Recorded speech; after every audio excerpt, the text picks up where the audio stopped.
जरा इनकी लाइफस्टाइल देखिए। कोई रोल्स रॉयस में शाही एंट्री मारता है, कोई करीब 3 लाख के जूते पहनता है, कोई लगभग 10 लाख से ज्यादा का बर्थडे सेलिब्रेशन करवाता है। सच में आज हमारे देश में पिछड़ों का इस्तेमाल करके उनके जज्बात से खेलकर अरबपति बनना उतना ही आसान है जितना बिजनेस करके अरबपति बनना मुश्किल।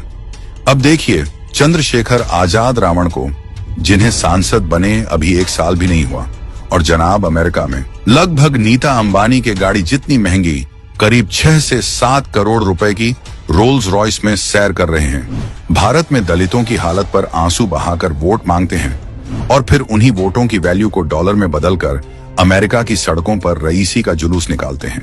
ये वही नेता जिन्होंने आर्थिक रूप से कमजोर लोगों को 10% कोटा देने के मोदी सरकार के फैसले का विरोध किया था।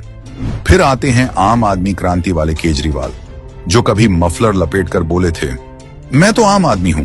आम आदमी पार्टी के युवा विंग से जो जुड़ेगा उसको सिंपल और साधारण शादी करनी पड़ेगी। अब वही आदमी अपनी बेटी की शादी की रस्में 5 स्टार होटल शांघरी में करवाया, जहां एक कमरे का किराया लगभग 16,000 से शुरू होता है। इससे पहले 45 करोड़ का शीश महल बनवाया। सत्ता गई तो पंजाबियों के पैसों पर Z+ सिक्योरिटी के साथ महंगी महंगी गाड़ियों के काफिले लेकर घूमते हैं। इस लिस्ट में आजादी से पहले से भी शानो शौकत वाली जिंदगी जीने वाले परिवार के शहजादे भी पिछड़ों वाली राजनीति करते हैं। राहुल गांधी कहते हैं 52 साल हो गए, मेरे पास घर नहीं, लेकिन बर्बरी की 60,000 की जैकेट, 41,000 की टी शर्ट और 3 लाख के स्नीकर्स पहनकर घूमते हैं। हर महीने विदेशी ट्रिप और महंगाई की पदयात्रा भी 41,000 की टी शर्ट पहनकर निकालते हैं। समाजवादी पार्टी भी PDA कहकर अब संपन्नवादी पार्टी बन चुकी है। 40 करोड़ की संपत्ति और 25,000 की जैकेट पहनने वाला बेटा। जिन समर्थकों से वोट लेते हैं वो शायद 250 की जैकेट खरीदने में भी 2 बार सोचें।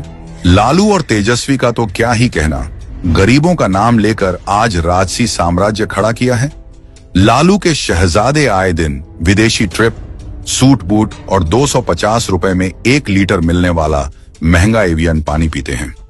लगभग 10 लाख से अधिक रुपयों का खर्च सिर्फ बर्थडे सेलिब्रेशन के पहनावे पर होता है। गरीबों और अल्पसंख्यकों के नाम की राजनीति करने वाले ये सारे नेता उनके लिए भले ही कुछ न किया हो, लेकिन खुद का घर भरने में कोई कसर नहीं छोड़ी। 2014 में ओवैसी के पास 4 करोड़ से अधिक की संपत्ति थी, जो 2024 में बढ़कर 19 करोड़ से भी ज्यादा हो गई। इन पर वक्फ की 3,000 करोड़ की संपत्ति हड़पने का आरोप है। लेकिन जिस समुदाय के नाम पर यह अपनी राजनीतिक रोटियां सेंकता है, उसी हैदराबाद के 63% समुदाय विशेष गरीब हैं। असलियत यह है कि इन नेताओं ने पिछड़ा सिर्फ एक शब्द नहीं, एक सीढ़ी बना ली है जिससे वो सत्ता की ऊंचाई पर चढ़ते हैं। ये लोग कभी वोट के लिए मिट्टी के बेटे बन जाते हैं और चुनाव जीतते ही मर्सिडीज के मालिक।